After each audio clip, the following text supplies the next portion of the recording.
Hey everyone, this is a follow-up to my original live stream. This is not a long one at all, but it bears noting that in the discussion we had and in social media entries, there are some people who are under the impression that a business can ban anyone for any reason.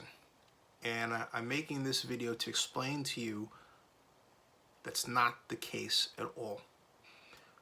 A business cannot ban someone by reasons of race or sex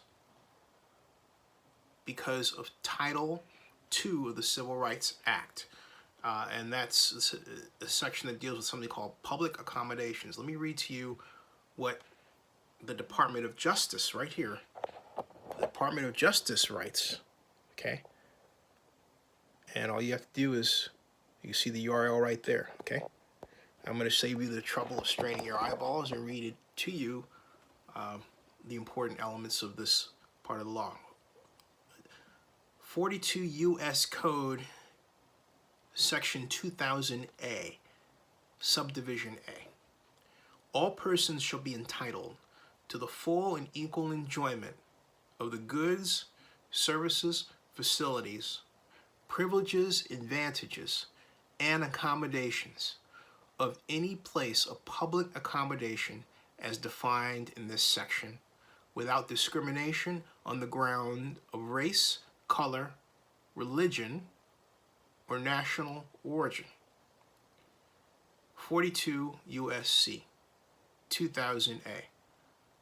And I should clarify, I said sex earlier, but that would basically make bathrooms segregated by sex illegal. And as you and I both know, that's not the case.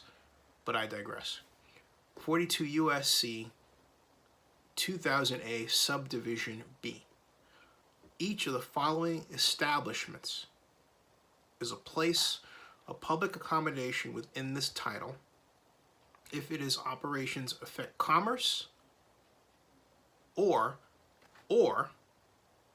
if discrimination or segregation by it is supported by state action. 1. Any inn, hotel, motel, or any or other establishment which provides lodging to transient guests other than an establishment located within a building which contains not more than 5 rooms for rent or hire and which is actually occupied by the proprietor of such establishment as his residence. 2. Any restaurant, cafeteria, lunchroom, lunch counter, soda fountain, or any other facility principally engaged or other facility, principally engaged in selling food for consumption on the premises, including but not limited to any such facility located on the premises of any retail establishment or any gasoline station. 3. Any motion picture house, theater, concert hall, sports arena, stadium, or other place of exhibition or entertainment. And 4. Any establishment, A1, which is physically located within the premises of any establishment otherwise covered by this subsection, or 2, within the premises of which is physically located any such covered establishment, and B, which holds itself out as serving patrons of any such covered establishment. Okay? So what that means basically is this with respect to the Cosmopolitan and the Marquee nightclub. The Marquee cannot discriminate on the basis of race. So, telling Meek Mill he can't come in without proper evidence why, and then his attorney claiming that he found a list of African American performers, rappers, who are being excluded for no other reason than culture and color of skin, is a violation of Title II of the Civil Rights Act.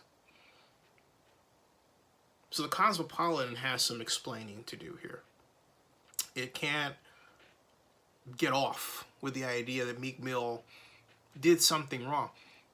The burden of proof is on the Cosmopolitan to show that some wrongdoing was done.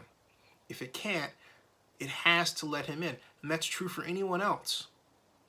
You can't have the game of saying, well, you did something wrong before.